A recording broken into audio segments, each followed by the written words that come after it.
This weekend, Andy's seeing ghosts, Ryan donates to Nintendo, and we defend some towers in a Metal Gear. I'm Ryan. I'm Andy. And this is Weekend Rental, episode 189.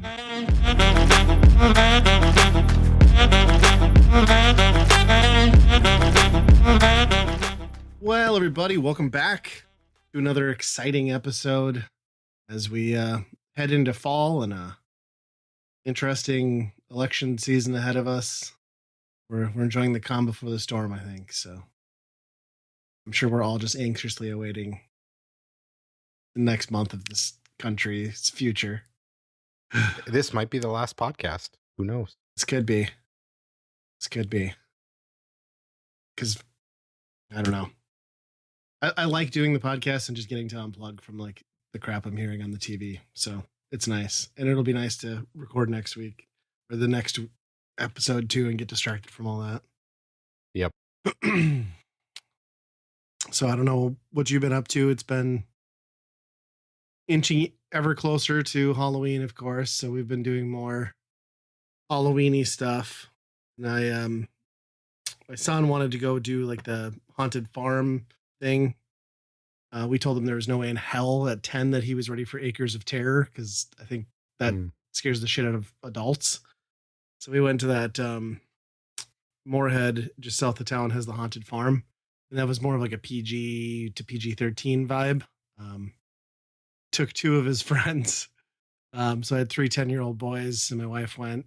And I just laughed my ass off. And kind of the reason I opened the show up the way I did was we picked those 3 kids up. And the last kid we pick up gets in. He just looks at my son. He's like, Harris or Trump?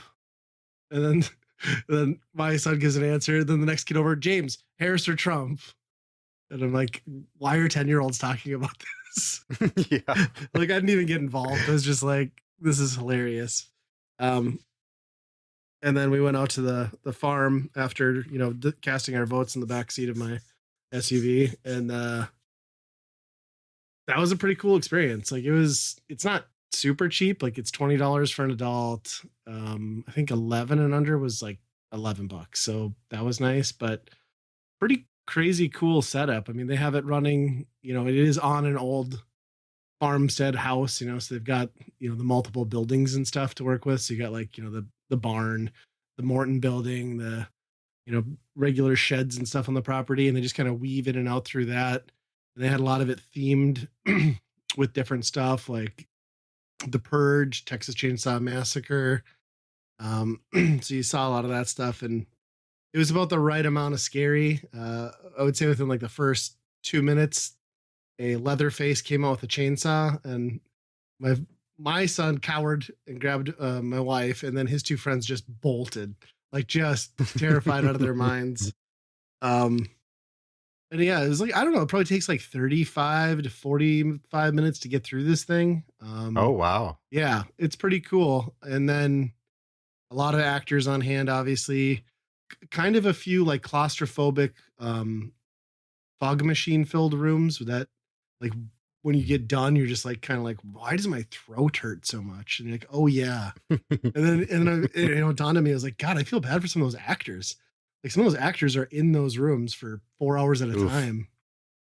But yeah, really pretty cool. I mean, I'd never done the Acres of Terror one. My wife had taken our daughters, but this is the first one that I've gone to, and I thought it was pretty legit. It was a fun way to spend an evening.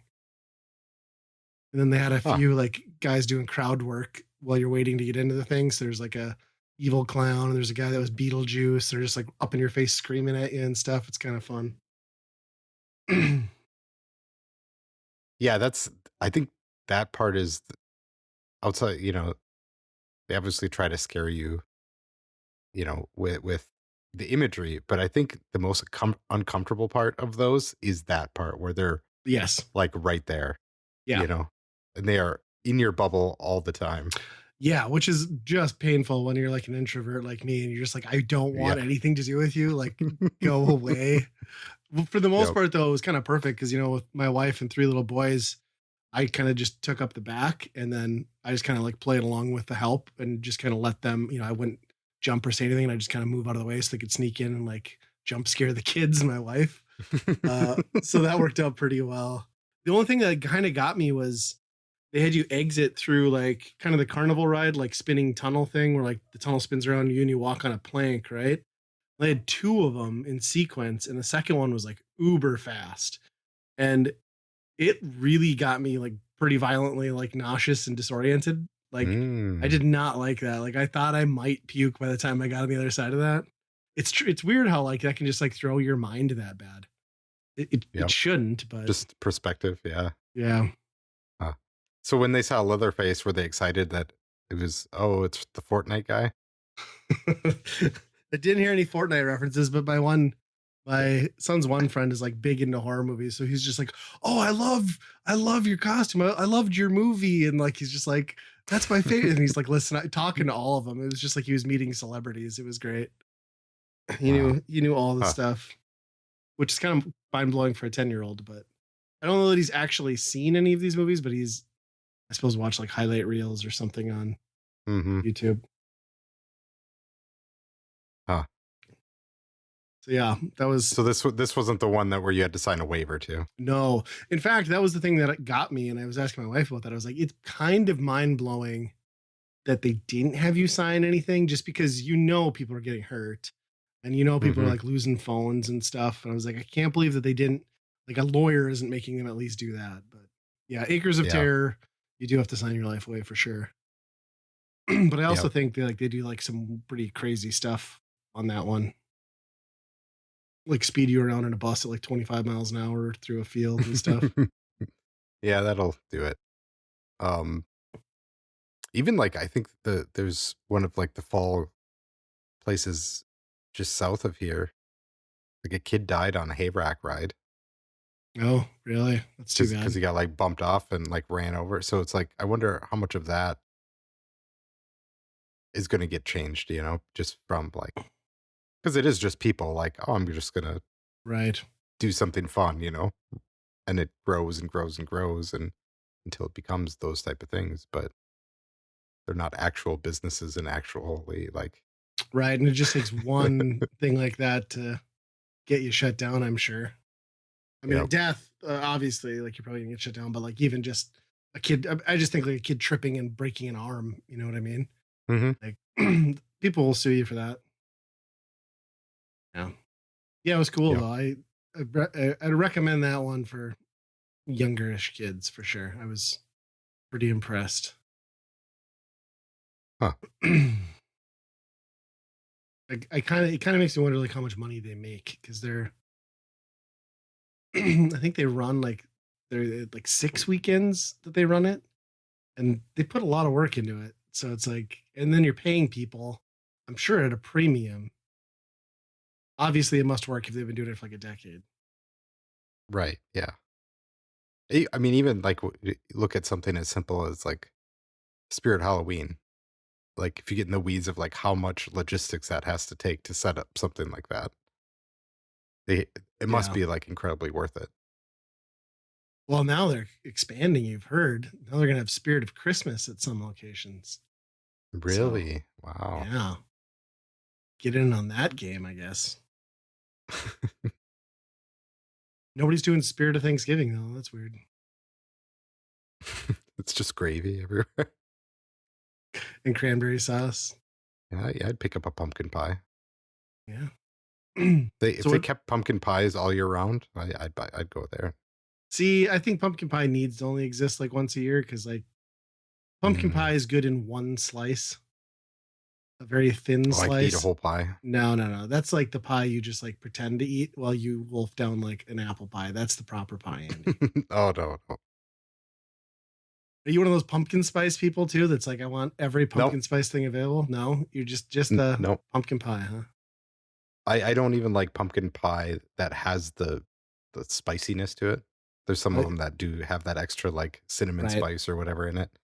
I just like straight pumpkin. Huh? Sweet potato pie, no, it's not gonna work. It's got to be pumpkin. You put ice cream on it? Yeah, Okay. or whipped cream or whatever. Yeah, I mean it Yeah, needs something. yeah. Yeah. Hmm, interesting. I didn't take you for a It's pumpkin about the pie only guy. thing that I like really out of the whole table at Thanksgiving, that's like one of the few things that's like, this is this is the best part. Because all the other stuff is like, eh, Yes. No, see, that's right. I forgot that you're a turkey hater. It's so yeah. un-American. If you don't like turkey at Thanksgiving, you can just get out. Unless we're going to Doc's for Thanksgiving, then it's maybe a different story. I mean, yeah, if every Thanksgiving turkey was that good. Hmm. So, you been up to anything exciting since we recorded last? Nothing like Halloween based. Yeah, we should start doing more of that. Got some decorations up, I guess. We're gonna have a small Halloween party for my family over here this weekend. Nice. Trying to come up with some Halloween games that aren't like really dumb, but Like I don't win know what you do prizes anymore. games or what?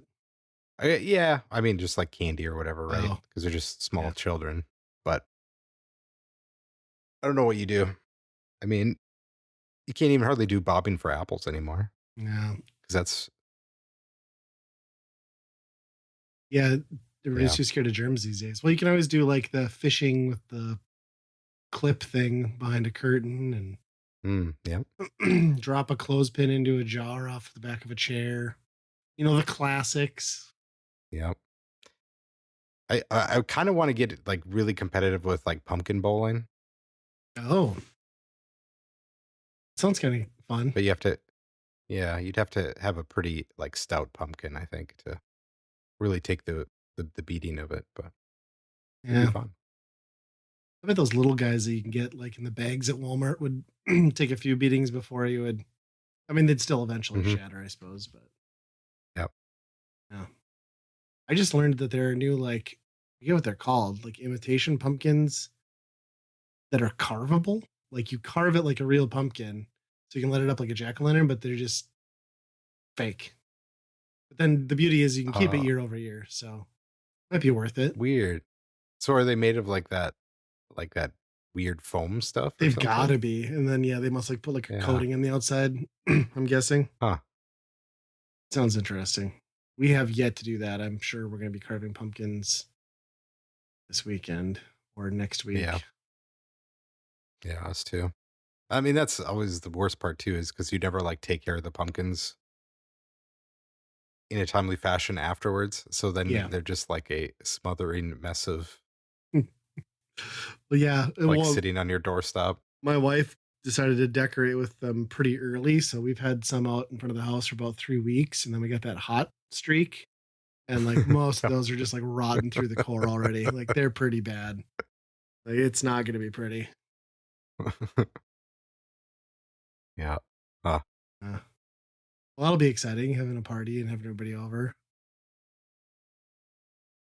especially with yep. the big family. You know, we have a ton of Costumes. people. Yep. I get to have Um, 24, 13-year-old girls over on Saturday because wow. that's how many people my daughter invited because apparently she's a social butterfly. So Wow. super excited for that. Yeah. Where are you going to hide for that? That's a good question. Wherever it is, it needs to have beer, I think.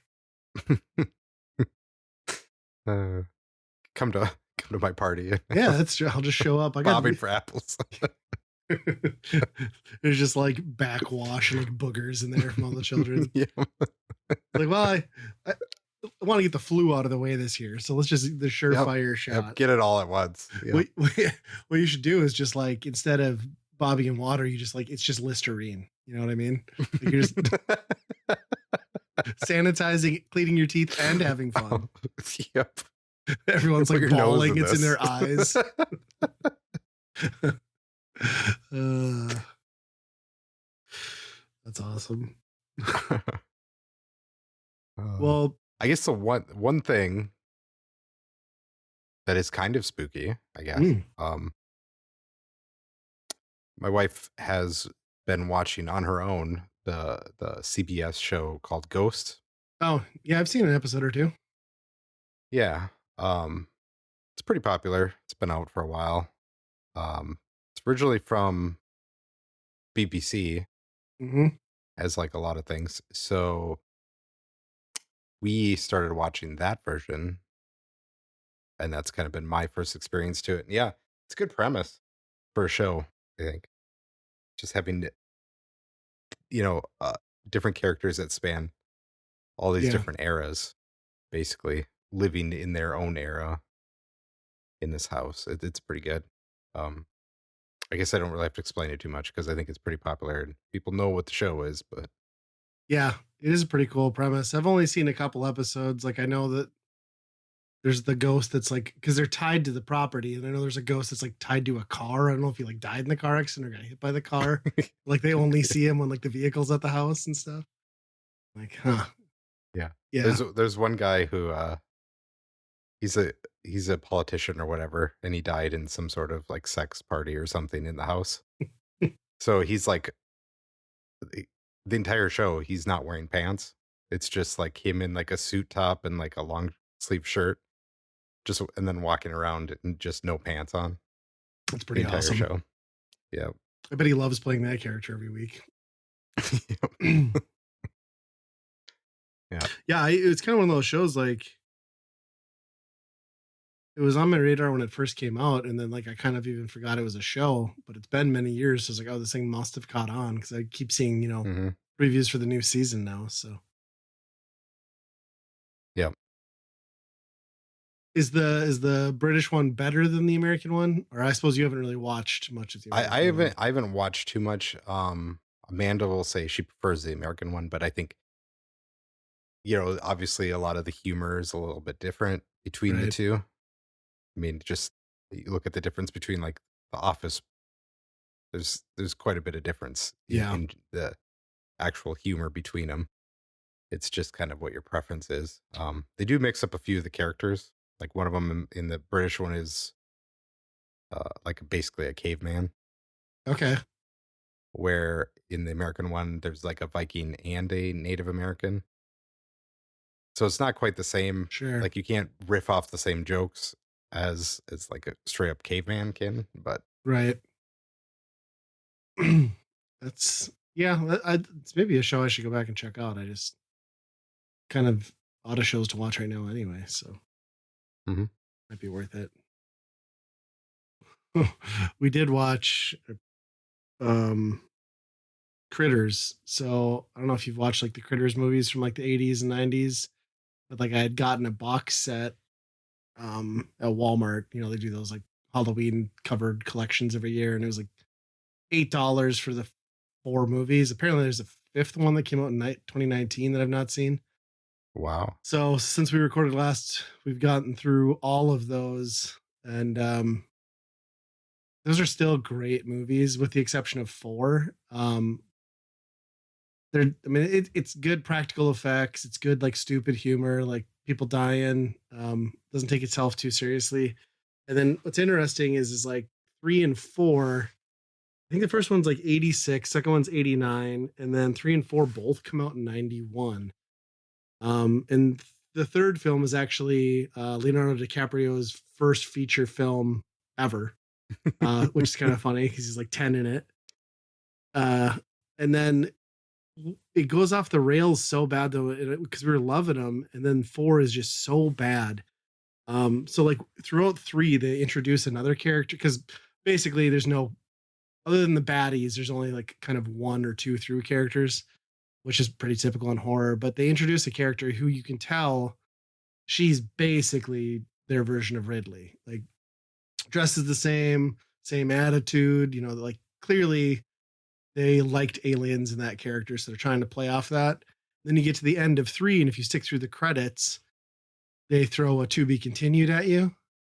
And then, so all these first three films are kind of the same. Evil aliens come to Earth, they start murdering people, but then the to be continued just for some reason sends you off into space for part four. And they literally just try to make aliens, except they did a really shitty job of it and it sucks. And they spend like 40 minutes getting to the point where people are like even dying. It's so convoluted. It's like 300 years in the future. It sucked. It sucked real bad. Wow. Why why is that? Like horror movies, once you get to like the fourth, fifth, sixth one, it's always like, well, we got to make one in space now. Yeah. Well, and it's like, you usually like with a thing like this, it's like you get to the fourth one, like, okay, it's so far after the fact. It was like straight to DVD, but it's just like they clearly shot these like in sequence and released in the same year. So like, why make such polar opposite films? It made no sense. It was really frustrating. Like it kind of tainted everything else because the first three are so great. And then I watched them, I, watching with my son too. And then of course, like we get to the second one, there's just like full on titties on the screen. I was like, oh God, like look away, look away. Uh, yeah, I don't think I've seen any of these, and I knew of their existence obviously because they're everywhere, but I yeah. always thought they were just like a knockoff of Gremlins. But do they have The, much of the same type of? yeah, it's kind of a knockoff of Gremlins and like Ghoulies and like all that. It's kind of the same sort of stuff. But yeah, it's basically like it is a lot like Gremlins, just take away like some of the cute, right? Like they're just always evil. Um, Okay, you can tell that like the first one did better than they thought because the second one has like a really pretty big budget and cast and stuff. And then three is still pretty good too, obviously. But yeah, it's not much. I mean, to your point, like it really is just like, all right, the gremlins are here and just eating people, and there's no like Mogwai sort of. It's very much that feel, and they even like the way they does it like have talk like to the each same other and kind do of? like the jokes and stuff.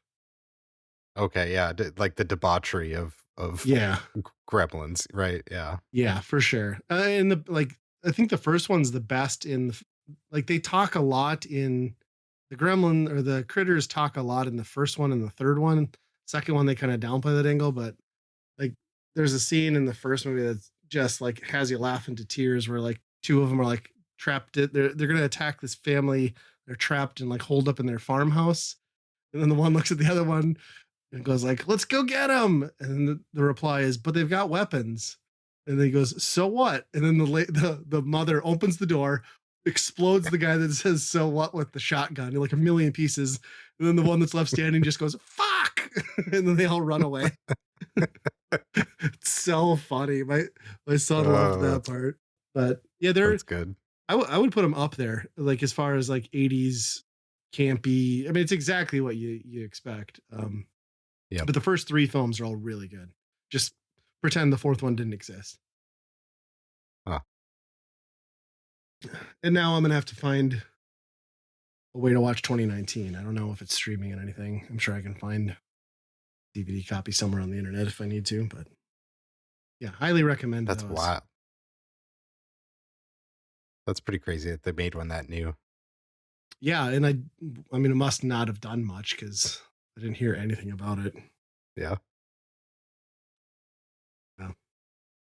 How has Gremlins not been remade, or like somebody Dude, must own the rights you and is just like jinxed it. No, you just jinxed us. Now we're gonna hear about how Gremlins is being remade in the next 3 months now. Like we've already screwed ourselves with Beetlejuice too. Now you've that's true. cursed Yeah. Gremlins. Oh no. I guess there was a Gremlins too that sucked, but Oh, I love Gremlins too. do you? Ah, yeah. Yeah, it's so weird. Yeah, it just misses a lot of what made the first one. I mean, the first one's fucking weird too. I Yeah, mean, the second one is more like a breaking the fourth wall type thing, yeah, where it's like we know we're a movie, we're just doing a movie shit. yeah, yeah. It is much more in line with like a Critters type vibe for sure. Yeah. Oh, you been working on Zelda anymore, or did you kind of walk away? A little bit. I've beat the desert. I'm slowly getting through it. Although that takes a long time. Like you think you're just, you know, you think because of the game map is kind of small that you're going to be blowing through dungeons, right? You go over there, get to the dungeon, but it actually like there's a lot of meat Yeah, and stuff you have to do in each area. I feel like those opening areas have more back and forth and like do the thing to get the thing than some of the later stuff does that I'm running into.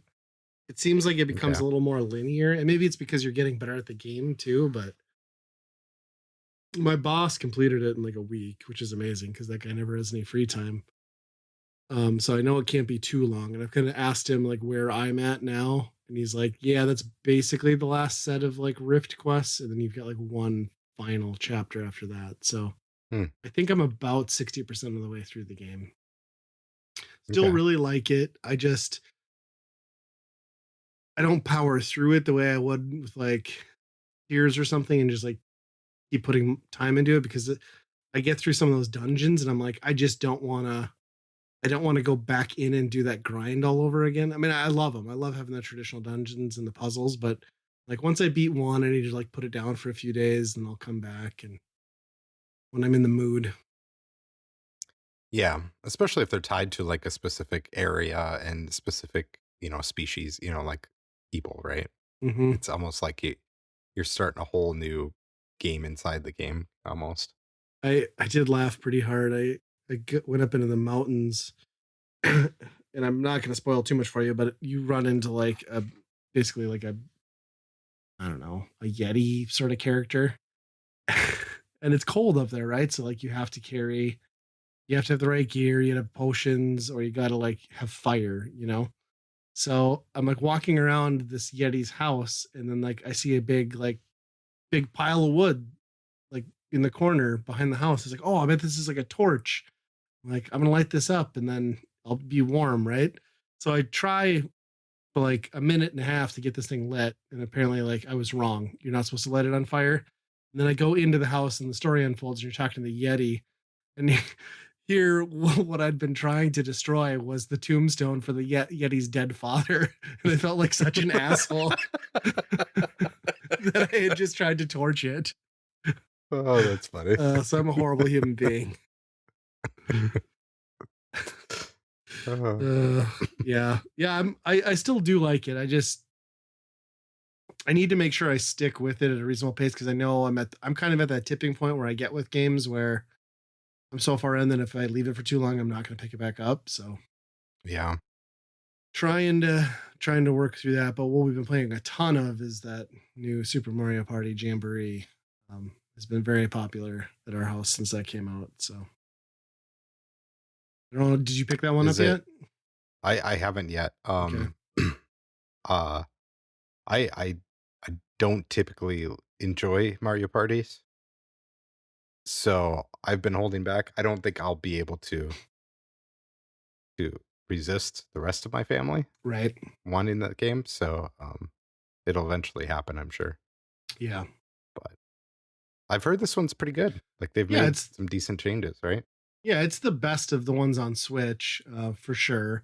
The graphics for the Switch are really fucking good. Like this game looks amazing, which kind of makes you like get pissed off at Echoes of Wisdom running at like 12 frames a second because you're like, well, they did it here. Like, what the frick? Mm-hmm. Yeah, it's exactly what you expect it to be. They've added like some extra modes and the online stuff, which I haven't dealt with. Um, a lot of characters. The grind to unlock maps. Like, I get that you want to like get people to play it so they can earn those unlocks and stuff, but like, kind of just give us the maps at like a more frequent pace, right? Like we're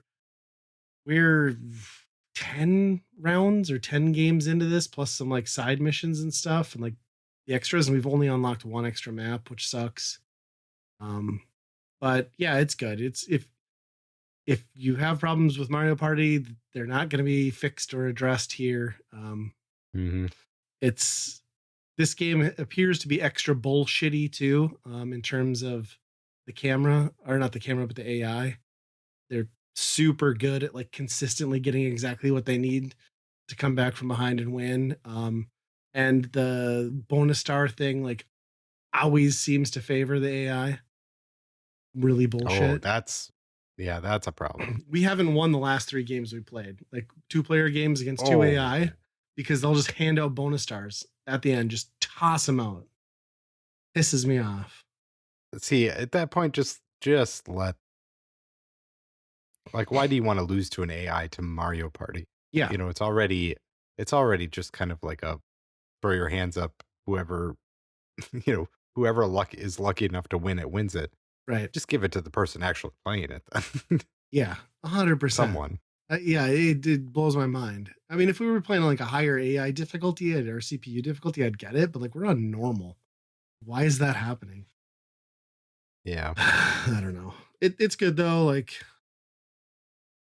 I mean, it does the thing. What I was more surprised by than anything is like this thing has been getting like really good reviews everywhere, except over on GameSpot, where Dan Reichert, like the Mario fucking party master, gave it like a 6. He's given it the worst professional review score. And he's the guy who has advocated for those Who loves games his these? entire life. Wow. Huh. So I was confused by that, but I think he was Didn't they wrong. finally add 50 turns back in? Like the Yeah, war game? you can get up at least to 40. I don't know how many turns you can go. I haven't cranked it up past that, but Huh. yeah. He did open his review though, being very Dan Reicherty and like bitching about how the fact that because Bowser's a playable character, they invented a imposter Bowser. And like that rubbed him the wrong way because that's stupid and it should just be Bowser. So I'm taking like knowing that man's mindset, he probably like knocked it 3 points just for that. So, Just for that, yeah. but yeah, yeah, it's The lore of Mario Kart, Mario Party. yeah, it's very important. I mean, he's a very knowledgeable person. I mean, he's a published author after all. So, Hmm. um, yeah, so I've been very Nintendo focused the last couple months in my house, which has been nice to get a couple solid games a month apart. Yeah. We actually played World Championships for a decent amount the other Oh, night. really? Yeah, that was pretty good. It's fun. The early ones are all right, where it's just like quick 5-second things, but the really fun ones are when it's finishing a level or the Sure. longer ones, where there's a lot more variance on getting absolutely screwed on something. you know. Yeah, I still have that one sitting on top of my fridge, factory sealed. I don't know why I haven't played it. I Mm, just have not. yeah. But that one's still good with the D- family dynamic, then everybody competing against each other. And yep. yeah, that's kind of Yeah, what I it's want to it's spend some pretty time fun. doing. Yep. Um, that that playtest thing. You heard about that? Yeah, so I got the email thing on it. Like, I think I saw some bits about how it's like supposedly an open world farming ish simulator, maybe Minecrafty. Hmm. But that sounds intriguing. I guess I could see that being good. Nintendo fied. Just seems like an interesting choice from them. I guess it's what just a level up on Animal Crossing sort of thing. Like you do Animal Crossing, but you Yeah. add building and stuff like that. They almost made it seem like you're in the same world, like MMO style, right? So Okay, you have your own sections to work. I don't know. Who knows? right. It's just a few images that they kind of shown, And I can't but imagine the final version of this is meant for this current hardware, right? no, You would I think wouldn't they think would be so. testing the waters and then upgrading it and putting it out of the next whatever that is. Yeah, I just really have a hard time imagining Nintendo being the people that really like make a mind blowing online A video persistent game. online world. Yeah, Yeah, I just feel like a like live game. yeah, I feel like they'll do the bullshit thing of like or like a Death Stranding type thing where it's like you exist within the same world, but you never actually see another living player. It's just Mm, like their yeah. bridge that they left over here is now in your game. Like that's what I could see them doing. Maybe I'm wrong, but you are right. Online and Nintendo don't necessarily go well together. Well, just the fact that they did this and then they're like, by signing up for this demo or this playtest, you agreed to not tell anybody of what Yes, this is, like right. some sort of NDA. Like, how naive do you have to be to understand that you've let thousands of people in here and they're going to tell everybody immediately?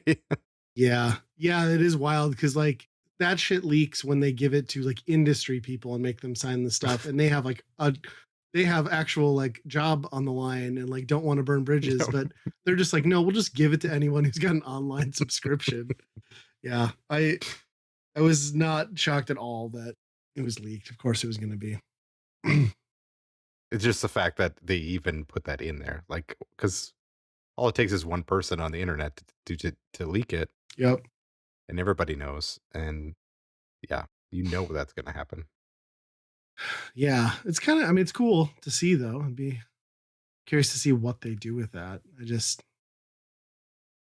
I don't know if that's for me necessarily, but if Hmm. they I mean, if Nintendo could pull off like a MMO Minecraft though, I mean that would be huge. But I It would the be other pretty thing I cool. worry about them though is like look at Splatoon, right? Like instead of doing like instead of doing the generational like up constantly updating seasons like running for the life cycle of a console, like trying some microtransactions, they just continued to sequelize it and then stop putting content out after 18 months. So it's like Hmm. but yet the Mario Party or Mario Kart 8 is just like forever go. I don't know. Like I can't imagine them supporting a game like that after a year and a half of it being out, with updates and Yeah, stuff. especially like if they're like the entry point right now for this thing is through online membership. It kind of points A to B on this just being an online membership game, then, right?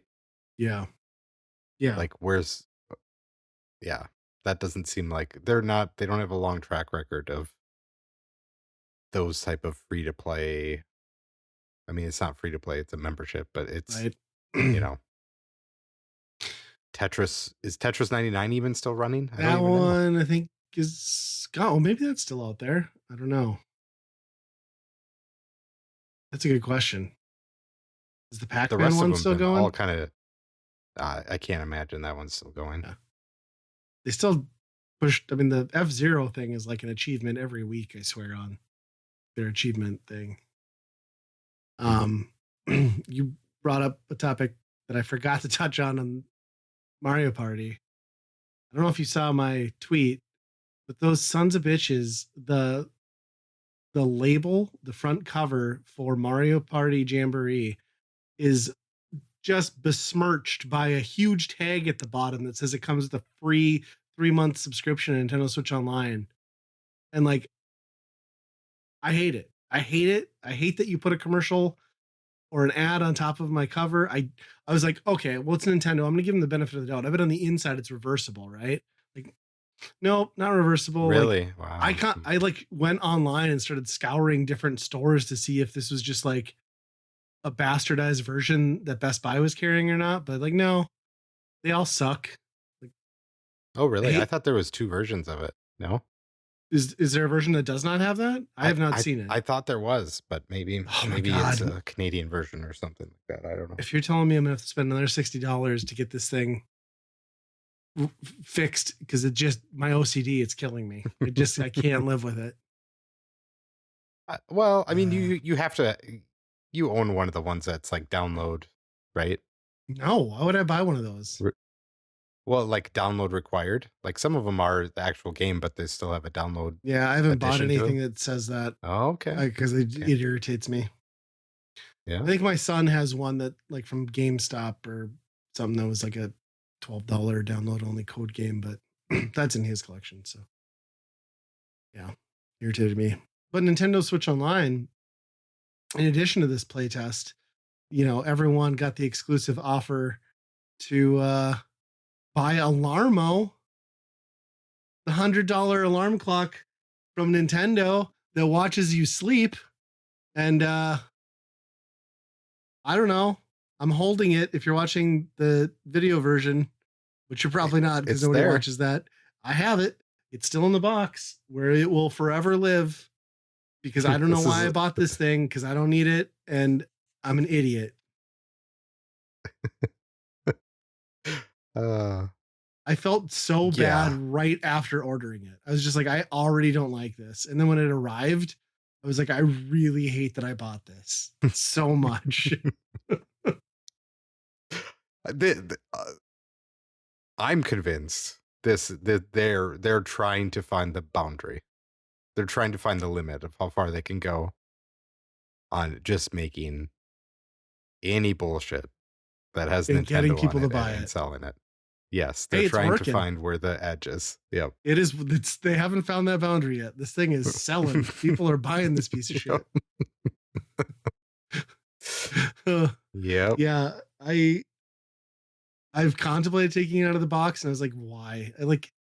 I have no purpose for this. Like I sleep in a bed with another person, so it doesn't even work really. Like it's supposed to be a single person bed. So then at that point, I'm just using the snooze button to turn it off anyway. And I don't know. I just maybe I'll take it out of the box so I can like if it gets updates and stuff, but it's just so pointless. My kid even made Yeah. fun of me for buying it, which he was right to do. It was 100% right to do. I have no idea why they thought they needed to do this. If it was $50, Yes. I think that's a pretty cool price for something like that. But yeah, they But it's it's a $100 and lot. you also have to pay for their online subscription to Hmm. be able to even get in the door to purchase it currently. I can't imagine it's going to ever go like full retail. Like I don't think you're going to ever walk into like a Walmart or a Target and this thing's going to be there. I just don't see it. I how did it even happen? That's the part that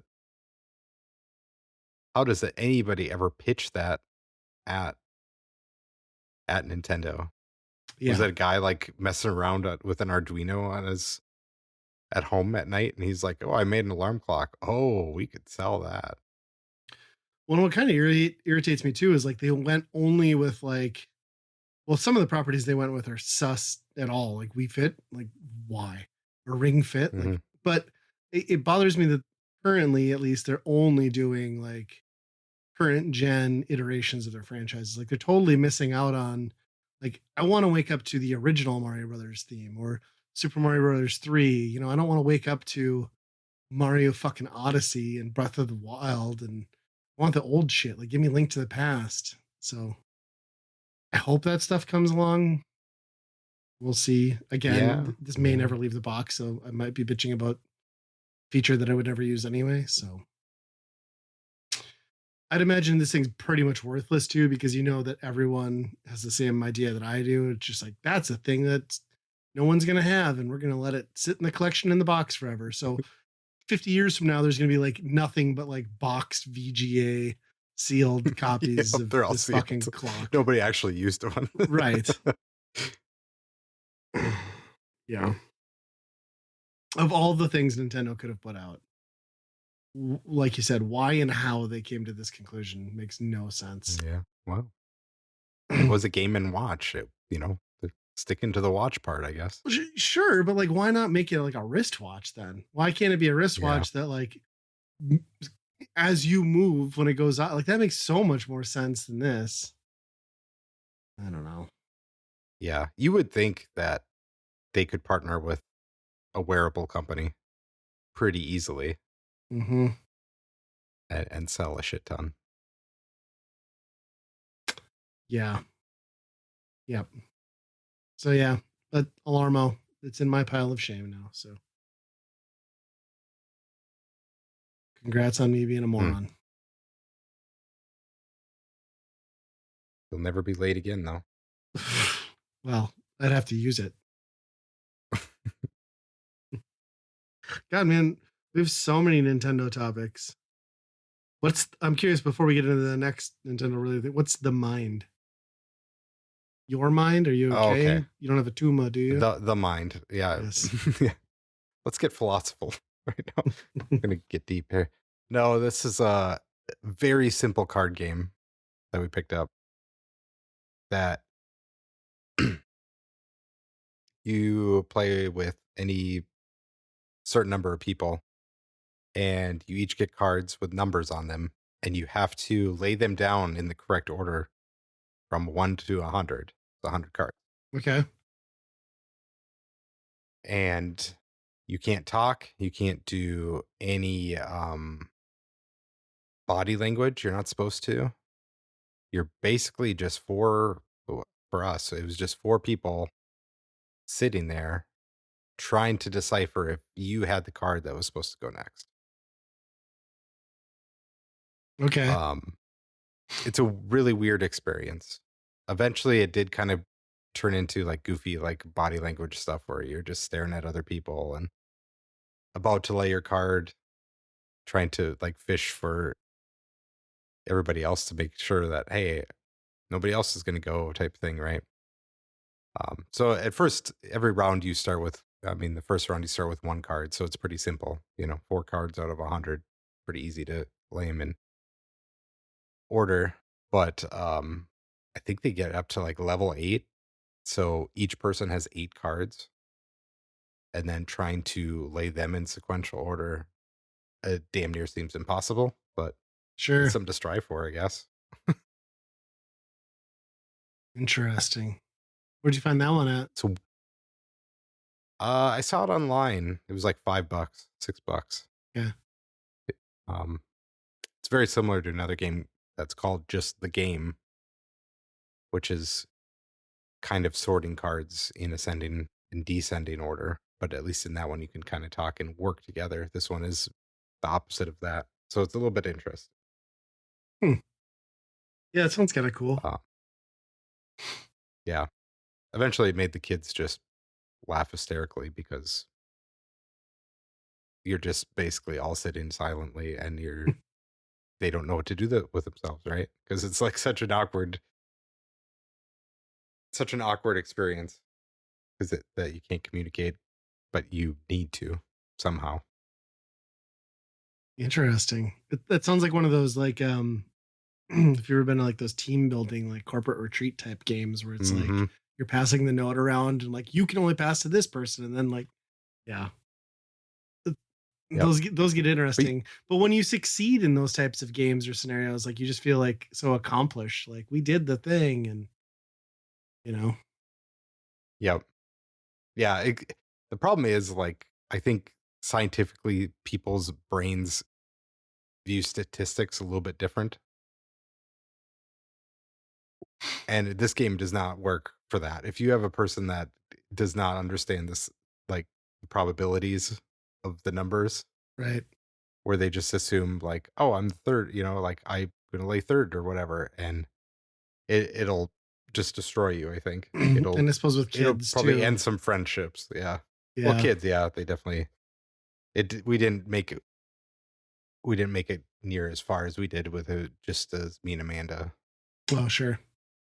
which obviously that's easier too because it's only 2 players, but the more people you have, the harder it'll get.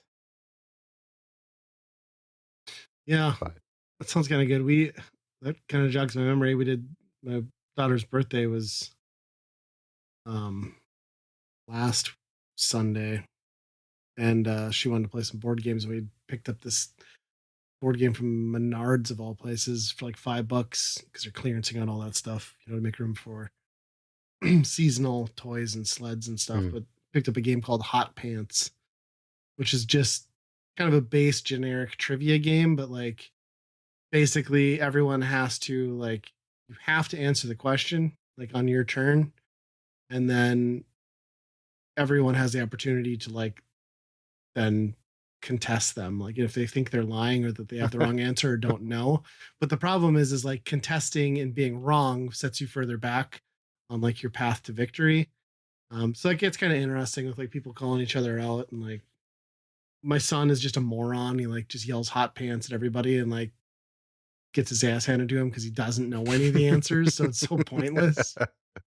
Uh, appreciate the confidence though. yeah, but the trivia questions are actually like really pretty good in this game, so that part's fun. But I don't know. It. Are Oh, go ahead.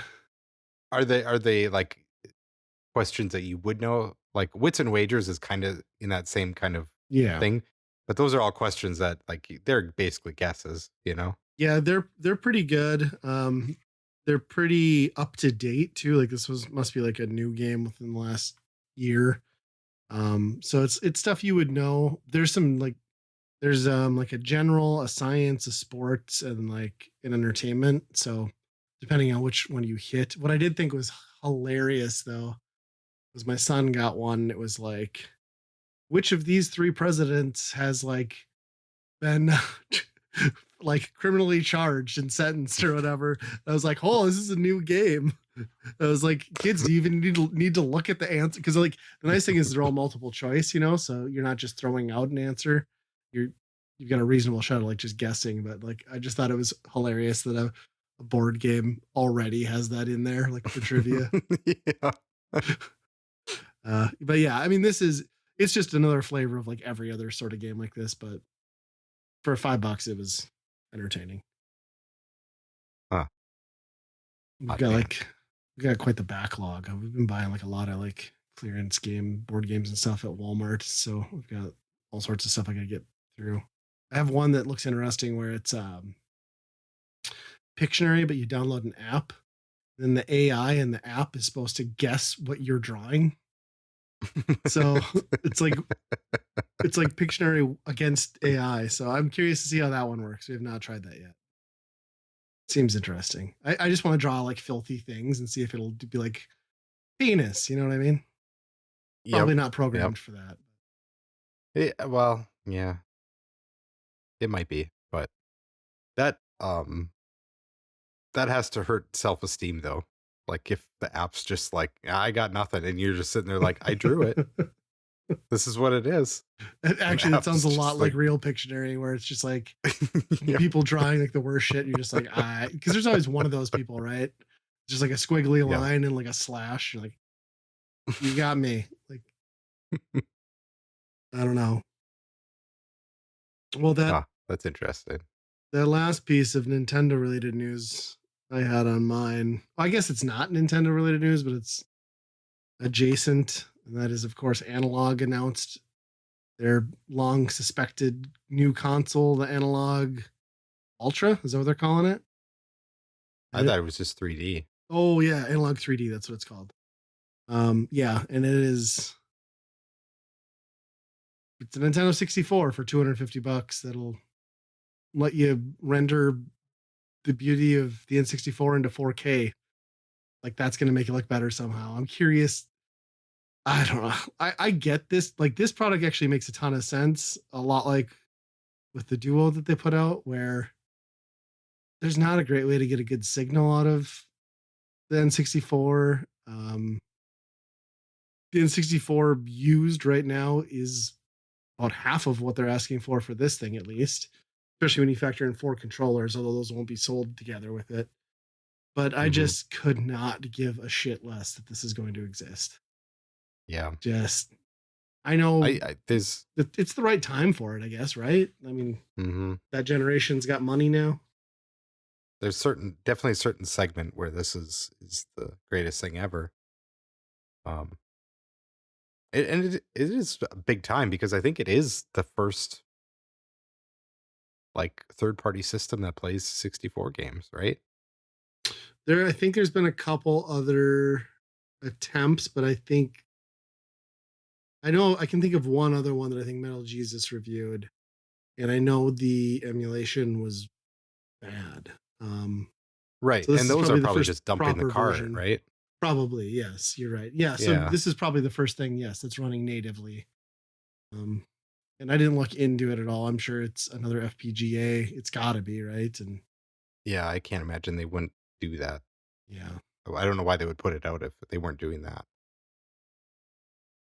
I feel like they played it too safe with the It's design, though. Like it looks too it's much like the dangerously hardware. close. Right, Yeah, it looks pretty close to the point where like the pocket and stuff like that, like well, you can kind of come to the same design for that. right. This is like there's no reason it has to be that way I agree. for the for the playability of it. Yeah, I would have Uh, liked to have seen them do like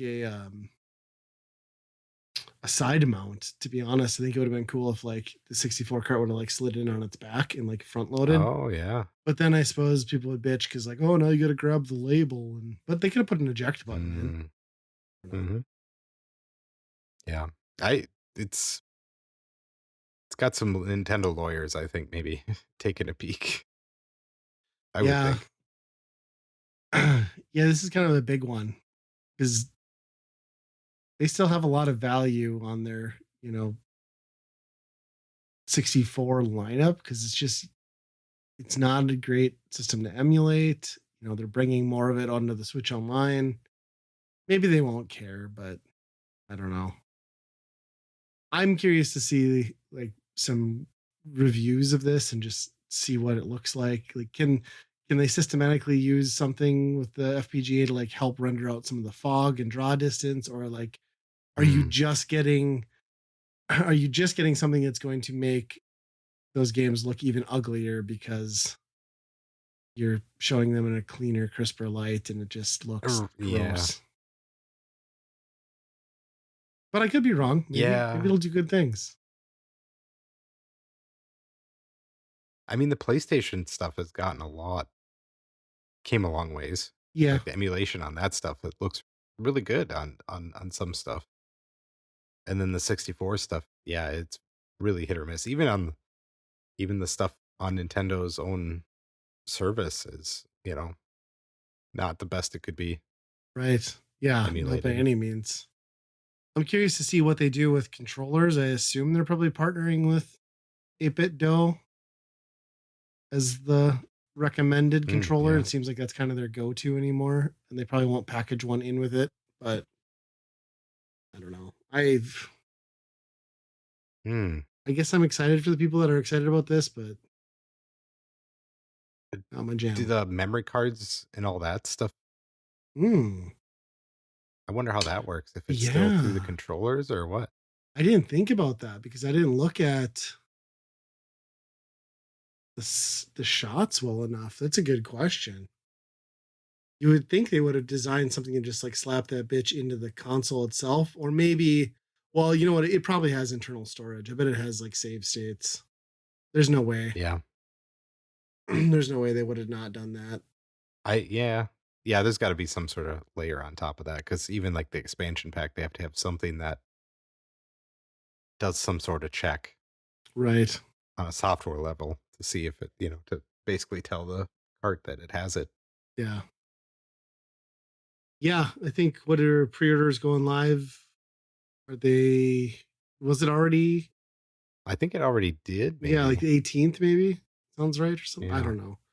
I, I was, I was really thinking too, if they were going to do something like this, they'd do like the fun colors, like the translucent line like they've kind of started doing with their pocket. Like, why not launch this with like four versions of that? But Mm, mhm. the black one looks very sleek. I think if you were gonna buy one, I think the white one's the way to go. Like, there was never a white in 64 console or like whatever that gray is, but Mhm. yeah, not for me. But now the real question in my mind is what's next. So they've just knocked out the last, I would say, feasible cartridge based system because they're not going to do the Mhm. Jaguar. They're No. I don't see them going back and doing like an Atari. Um, so I think CD is going to have to be the next thing. Like, if you're going to do something, it's going to have to be the analog station, probably. Yeah. Get the lasers going again, I guess. Yeah, that'll be interesting. Yeah, that'll be interesting. And then you 'Cause I get don't then you yeah, get into the then realm of like we can't ship it with a BIOS. So then like, yeah. or they shouldn't, I guess, to protect their asses. So then how are you doing that and servicing? Like, I don't know. The people who Yeah, are I don't buying know if that can figure that out, but makes it challenging. yeah, unless they can make their own, like, if they can reverse engineer their own I suppose. BIOS somehow, that would be quite an undertaking, I would think. Yeah. Yeah, it'll be interesting to see what's after this. I'm still amazed at like how much the Pocket just keeps selling. Like every time they put out a new iteration of that, or like make like a like cartridge add-on thing, like people are clamoring for that. Like it seems to really have hit, which is wild to me because there's so many like $100 options that just emulate every version of what that thing does perfectly, and like Hmm. not needing a cartridge. So I don't know. It's a Yeah. status thing. I think the analog line carries a pedigree, just trying to make people jealous. Yep. Yeah. And I think it's a turning point on the Mister side too, because I think they are kind of reaching the end of like what that platform can do Yeah. until they like get a whole new chipset platform going. Yeah. I always forget about the Mister race. Like that got so big over the pandemic, like people building out Yep. Misters and stuff. And then everything kind of came back down to earth after that. And even like, I'm Yep. surprised too that like Pi building hasn't, has kind of like fallen off. Like, because the Pi 5 now kind of got to that price point where it's like, well, I could get a micro PC, secondhand and have a little more oomph than what the Pi 5 is giving you for the cost by the time you, Yeah. because the Pi 5, like if you're going to turn it into an emulation box, like you need a secondary fan, like you know what I mean. It's not Yeah. like this little $50 thing that you can play with and run Super Nintendo games anymore. I mean, it is, I guess, if you want to buy the older versions, but yeah. Yeah. Yeah. You could definitely do that. But yeah, if you want anything higher up, you're going to have to mod it and get something going on it. Yeah. Yeah. I've been following this project that it's just basically he prints cards, NFC cards that will boot up in a Mister. Oh yeah, I think you were telling me about that. So now he's like making trading card packs of Okay. these. Like, so it's like all these cards with just different art and stuff, and you can buy them as a trading card pack. You just open them up and you get, I suppose you have to have basically every ROM set imaginable. Because yeah, I suppose it And just I, boots into, like it tells it to look up like specific file path and like execute the launch, and yeah, yeah, that's kind of cool. Yeah, there's some people doing yeah, some really neat stuff out there. yeah. It's kind of arbitrary, but it's got some sort of like, I don't know, some sort of vibe to it that I think is pretty cool. Yeah. Yeah, I don't think you'll ever get to a point where like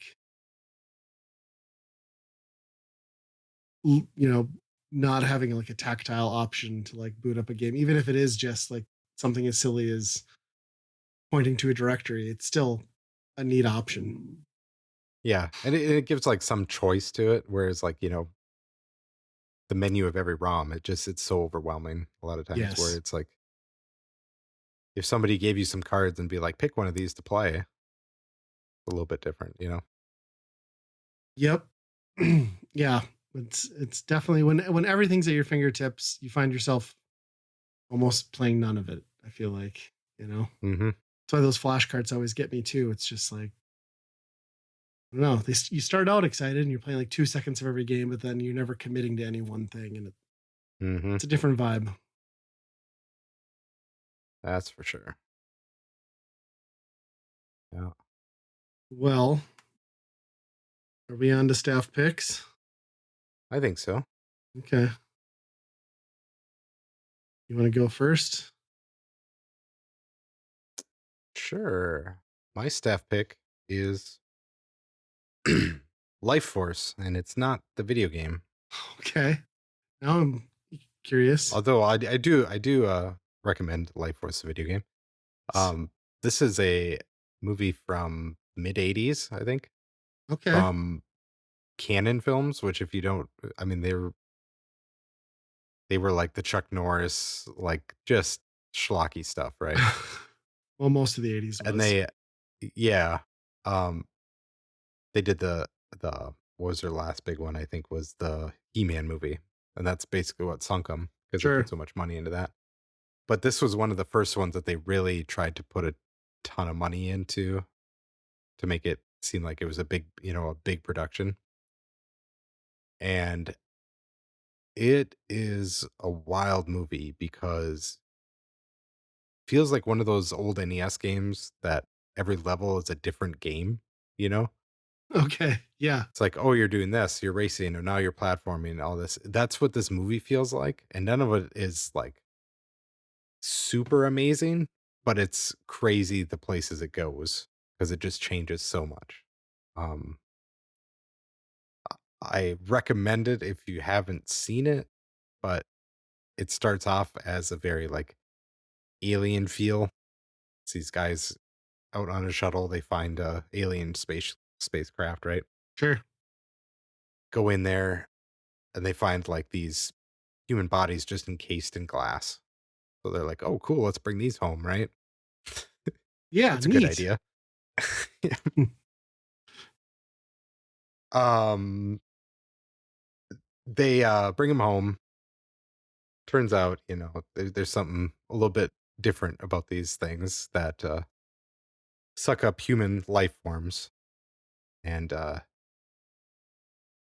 there is probably there's one lady in here where I mean, all the bodies are naked. I Yeah. That was she's when I naked. pulled up screenshots. It was just like a topless chick in every photo. She's naked almost the entire movie. There's one like 20-minute scene, I would say, where she's just going through this building and just like killing guys and just walking through, and it's just her full naked They the show whole like full time. frontal and everything too. Yeah, yeah. Jeez. It's it's kind of crazy. And yeah, they take life force away from you, and then those people that got taken away wake up, and then they're trying to get life force from somebody else, right? If they don't, they get turned into dust. Okay.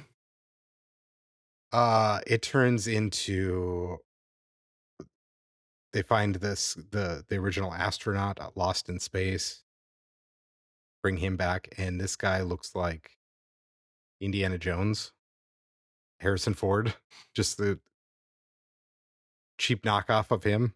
Sure. And he's not a very good actor, terrible actor, I would say, in this movie. And he can read the mind of this lady because she can also switch bodies now too. And how did he gain And the ability to read the uh, mind? well, this lady is irresistible, right? Oh. So he was doing some funny business up on the ship with her. Oh. So he's got a piece of her inside of him, so he can. But then it turns into a movie where it's like a detective movie where this guy is like going, you know, can read the mind of where this lady is, what body she's in. At one point, she is in Patrick Stewart, who is uh, a doctor in Okay. an insane asylum, and they keep drugging him, and the guy is just yelling at him and just drugging and drugging and drugging, and eventually, like he like finds him irresistible somehow, so that he ends up kissing Patrick Stewart, Oh my god. and and then another girl gets the body. And he's basically like slapping her around and saying like, "You like this? You want me to slap you around? I can tell." It There's some really messed up stuff in this, Oh man. It and sounds bonkers. then it turns into a zombie movie at the end. Um, it Yeah, it really goes places. 56% on Rotten Tomatoes. Oh, this looks like you found this on Tubi, I assume. Yeah, this was a Tubi Okay. movie for sure. Interesting. Um, I don't know that I some ever of it's heard of really this. impressive, but It looks wild. 85, huh? Huh. I'll have to check it out. Yeah, the zombie vibe is kind of what I was thinking it would like turn into the way you're talking about, like how they have to just like keep attacking the next person. yep, it's got some really good practical effects too. IMDb Life Force is an extremely schizophrenic movie. It's the opening Yeah, line. yeah, it doesn't. every probably 20 minutes it turns into a different movie.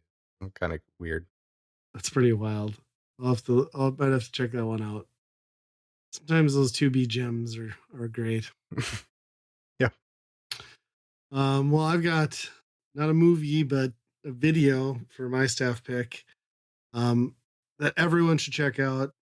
This just like randomly popped up in my feed. It was like a channel that had like 3 videos and like 300 subs, and this guy puts out this genius video. You can just search it on YouTube. It's called "I Was a Teenage Foot Clan Ninja." And the YouTube channel is harder. It's like off duty figure photos, but just search "I Was a Teenage Foot Clan Ninja." It is hilarious. It's like 7 minutes long. And it's basically like this guy, they're doing like a mockumentary and they're interviewing him and he's like recounting his tale of like growing up in New York and being inducted into the Foot Clan. And my God, it is so funny. I've watched it about 20 times. And he basically just like kind of recaps the movie, but from the perspective of like the Foot Clan people. And like, the whole explanation on how like he's inducted. He's like, well, my buddy, he wanted me to go to this party out on like, out on the island. And he's like, it's kind of like a dude's thing. He's like, oh, is my friend trying to tell me something here? He's like, I'll go support him. And he's just like, turns out it wasn't a gay rave. It was even better. Like they had arcades, a 10-year-old running a craps table. You could do that there. But yeah, it's just so funny. And like his deadpan delivery, like obviously he's a guy who's like, you know, late 40s, mid 40s now, and he's just like talking about it. And like some of the stuff he like shoots holes in, he's like, and that's when I realized like we were just pawns in the scheme between a Japanese man and a rat that scratched his face 20 years ago. He's like, think about how insane that is. He's like, I'm not even talking about how Splinter immigrated to the United States. Like, how does a guy come from Japan and find one rat in New York City? Like, God, it's so funny. And then his whole like Casey Jones thing. He's like, Casey Jones should be in jail. It's like a human being falls into a garbage truck. You can't just like pull the lever and say, oops. Oops doesn't get you off of murder, Casey. I don't know. Like the guy just crushed it. And then today, right before we started the podcast, he uploaded the sequel, which is The Secret of the Ooze. Not quite as funny as the original, but he carries a lot of like the humor over. If you grew up though in the 80s and 90s watching the TMNT stuff, you have to watch this parody. It's genius, and this guy just like killed it. It's so funny. And that's the thing. Like we've actually done a podcast about that first movie, right? And it's all those talking points about how crazy it was that all those kids were doing that, right? In the club that they had, and the turtles and who they were, and the absurdity of it, and to like take that whole idea and just build a character as if you were a part of it, and doing a documentary about it is it really is genius. Great. Yeah, it's so good. There's so many quotable one-liners in there too. Just like, yeah, and then they we'll fight turtles, whatever. Yeah, these guys came up and they're like, I don't know if you'd be interested, but we're joining us, but we're a group of ninjas. And he's like, whoop, it's 1988. It's like, all I need to know are 2 things. Like, when do I get my nunchucks? God, it's so funny. Like, so funny. The guy absolutely killed it. Like, I'm curious to see where his YouTube channel goes from here. Like, hopefully he does some more off the wall stuff. But, and then I like how he used like the new NECA figures to like recreate and stage some of like the scenes. Like, that's pretty smart. Turns out we were all just child soldiers. Yeah. In this war between a rat and a Japanese man. And then I like when he's explaining the fight scene too, of like how like they infiltrate the lair, and it's like, turns out we were like on the same block, like 100 feet away. They were just under the ground this entire time. They were just in the sewers. Oh, it's so good. Yeah. Watch the first one for sure, everybody, and then check out the second one. I can't recommend it enough. Is he gonna do a third one? Because that one is gonna be a little bonkers No, too. Like, what do you even do about that one? right. He put a the end on it, and then I was thinking about it like, ah, it's a missed opportunity. But then I remembered like there is no Foot Clan in the third one, so I Mhm. guess like if you're gonna play that role, what I liked the best though is like I was sharing this thing with everybody because I thought it was hilarious, and then I was like, got home and I was put it on for my wife. I was like, you gotta watch this. And we get like 7 minutes in. She's like, I don't get it. So like he was in the movie? I'm like, no, that's not the joke. I'm like, what's wrong with you? You're completely missing the point and why this is hilarious. Uh, Uh that's so good. yeah, you definitely have to grow up turtles. I've seen that movie for sure. Yeah. Yeah. Without it, it's kind of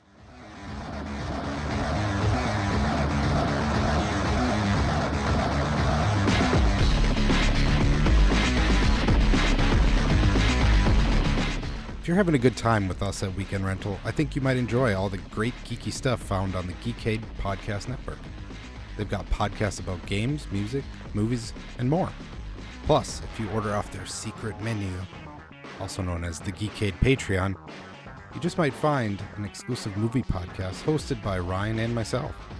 Check it out over at geekade.com. And hey, if you'd like to turn Weekend Rental into a true multimedia experience, our YouTube and Twitch channels might just be for you.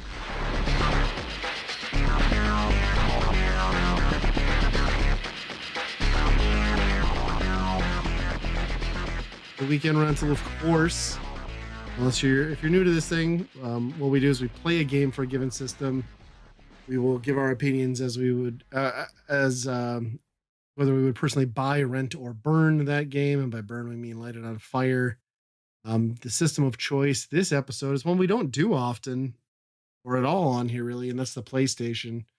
We're talking about the EA juggernaut that is Future Cop LAPD. I think this game came out in '98. It's it's that type of game that doesn't get made anymore because there's no B tier games. But this was kind of EA's bread and butter back then in that 3D era. This reminds me a lot of the stuff they were putting out on like the 3DO, things like that too, where it's just like full of like 90s tude and like violence, and them not quite sure how to make things work super well in 3D, or with the system. The basic premise is it's the future. I don't even know what year they tell you in the intro. But apparently, like law enforcement in LA has required them to just have hover cars that transform into two-legged mechs that you just walk around and just unleash holy hell onto everything. And it plays very much like it almost plays more like an arcade style game than like a traditional home console game. Um, and yeah, you're basically set loose on different zones of the city, and you've got missions and objectives, and you've got a fair amount of traversal and a pretty interesting set of weapons. You've got your traditional rail guns, you've got your middle missile, you've got your heavy missile, and it's one of those games that kind of the time you don't see it much anymore, where rationing your ammunition and understanding when to top off is important because you only get it at certain stages through certain refill packs. Um, this is a game that I loved back in the day. I don't know anyone else who owned it. I thought it was fantastic. It was always a budget title and played a lot of it. I think it holds up for the most part. I'm curious as to what you think. I'd imagine this is your first outing with it. Yeah, I can't say I even really knew anything about this game originally. I it might have been in one of those hidden gem videos of some sort along the way, right? Sure. But yeah, I if you pressed me on what it was, I had no idea. And yeah, it's I think the main the main the gaminess of it is trying to decipher like where you use your ammo, right? Right. If it's just guys, you use your rail guns. If it's turrets or whatever, use this, and that's kind of interesting to walk around, to be able to traverse around and basically assess the threats and then press the correct buttons, Right. which kind of boils down to. Um, and it's got a good lock on system with strafing, Hmm. which I thought was impressive for this generation. And it moved pretty smoothly for that. Some of the animations are kind of slow and deliberate. The jumping is especially just doesn't feel very good in Yeah. this game, I would say, but Yeah. for a mech, I guess. But yeah, I had a lot of fun with this game. Yeah. It's a hard game to kind of jump back into right away because it's not a style of game that gets made anymore. So like rewiring your brain to like play like that. And then kind of like once you settle back into realizing how the game is built, right? Like it's very intentional about it gives you a lot of freedom, but it's very intentional, and you start to read that in the layout of the levels and the weapon power-ups as to how they want you to play it and approach it. And once you get in that mindset of like, okay, like this is where they're going to want me to go. Something awful is going to come at me. So I can't squander these resources now because these are meant to like Hmm. get me back in the game after. And I think that's a critical point in progressing because one thing that's definitely worth mentioning is that you don't hit a game over screen from like a life perspective in this game. You just restart the level, but you restart from square one. There are no Hmm. checkpoints. There is like you can easily make one bad move, especially on your first playthrough of a zone, and you're starting all over. Which can feel a little defeating, but it also was pretty common back then. Yeah. I My first playthrough, it was exactly that. I went down the wrong corridor or whatever, and I got flanked from like three different sides, and it was like Mhm. this is a bad time, and yeah, I ended up dying and Yeah, yeah, and knew that not to take that or go about that at a different strategy then, I guess. and that is one thing that makes this version of the or that game mode of the main story mode of the game utter hell in two player because you share a life, and to have two people who like are aware enough to Ooh. understand the situation and approach it the right way is almost impossible. I've tried with other people and you just it's not a good time. And then I think the real challenge in this game more than anything is that it's the camera that is ultimately your persistent enemy. They give you several modes to try and account for it. Usually, taking yourself out of the standard camera and going to the sky camera, like the more top down, is the best bet. But in a game like this, in early 3D, they've got a lot of detail, but there's just so much flat textures and grays and browns that it's very easy to get lost in this game and not know where you need to go to open something up, even with the map. And I think that's kind of challenging. You get through it, but I could see it turning a lot of people off initially. But to me, like once you adapt to those things and you like you said, the lock on works great. You can always move, you can get yourself out of it. If you learn to play the game at its pace, it becomes really rewarding. Yep. Yeah, you got to be deliberate on what you're trying to accomplish, Hmm. for sure. It kind of reminds me of like a Siege or a Rainbow Six style of like game, right? Right. Where you have to be very tactical on what your actions are going to be, how you're going to go push forward. Yes. Yes, and more or less play within the rule set that they've laid out in front of you because Yep. yeah, not doing it in the correct sequence has real penalties. I also love like the stupid twisted like humor in this game, like that second level, because you're like co-pilot or like person in your ear or whatever is like a female character, and like that second level you're fighting an area and you like come across this hotel with like a big neon sign that just says Pinky's, and she's like, ah, Pinky's Hotel, I remember prom night.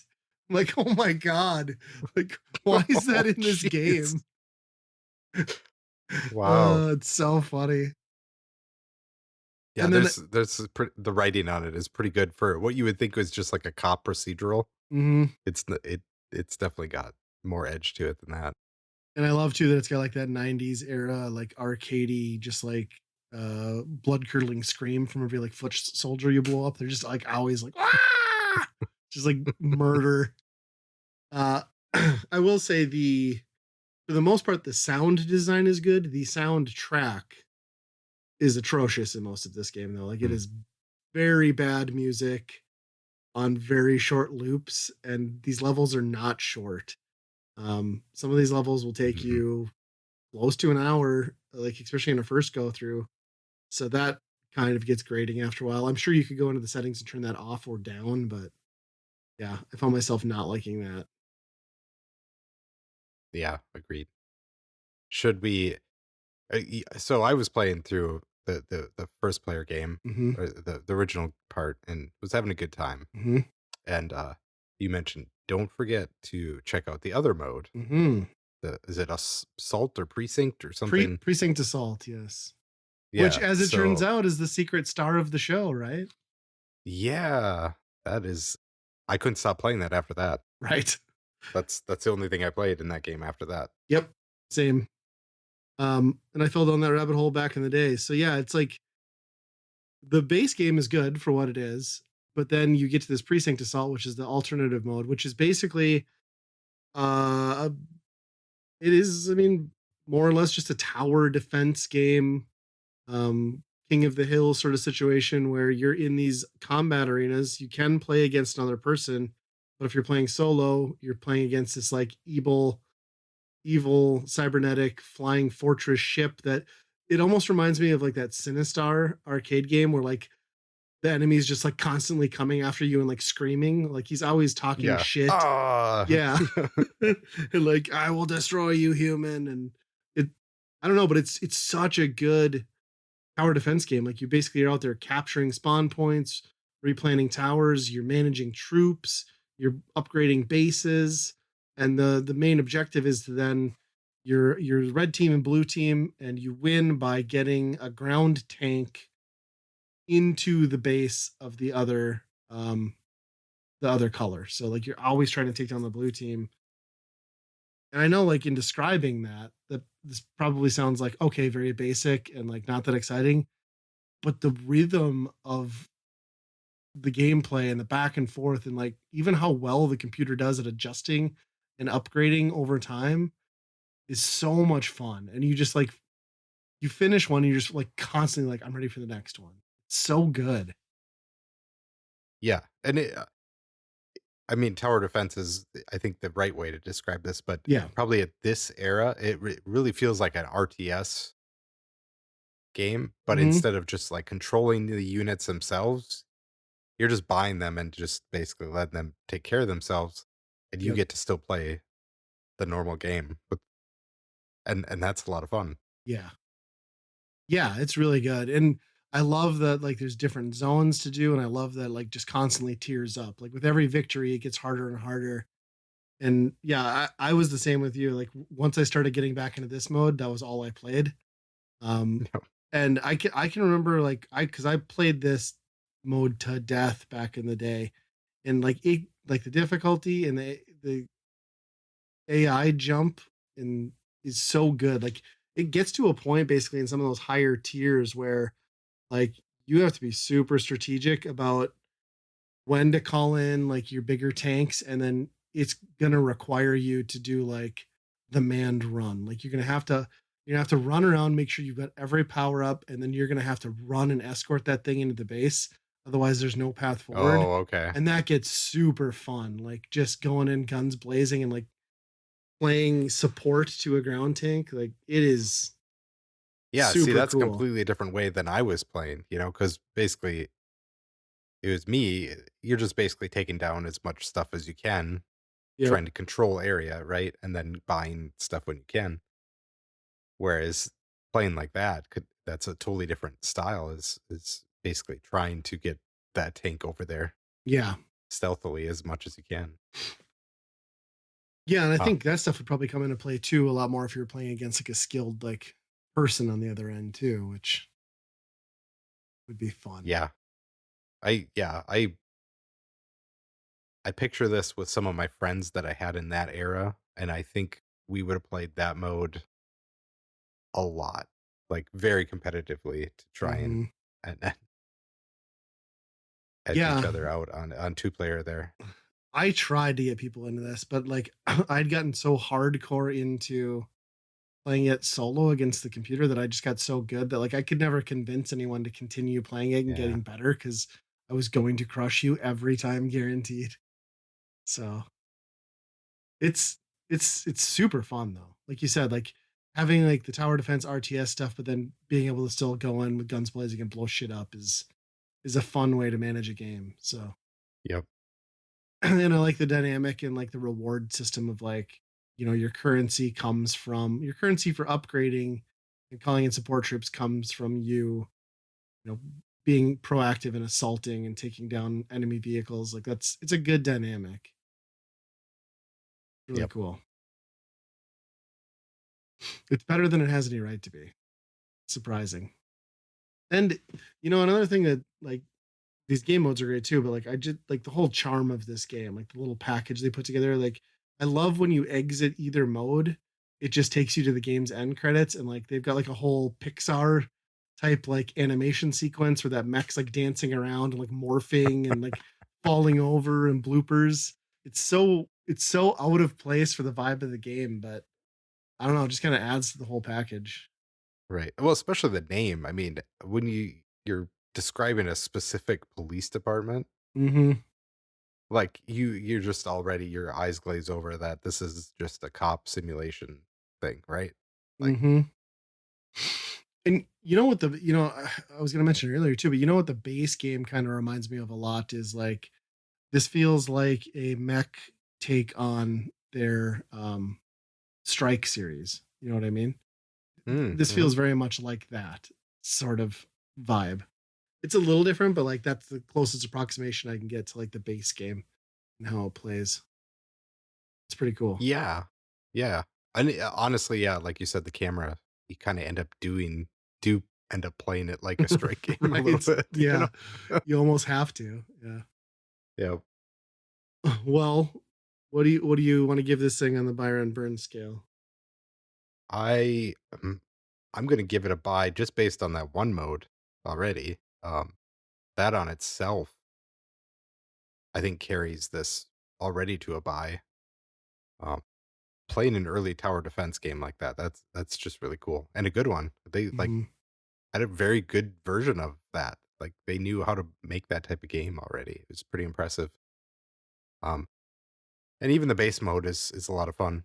Just going in there mowing down a bunch of people right away, and it's a good time. But yeah, I it's a definite buy for me. Glad I played it. Yeah, I'm gonna second that. With games like this, you always wonder how they hold up, especially from this era.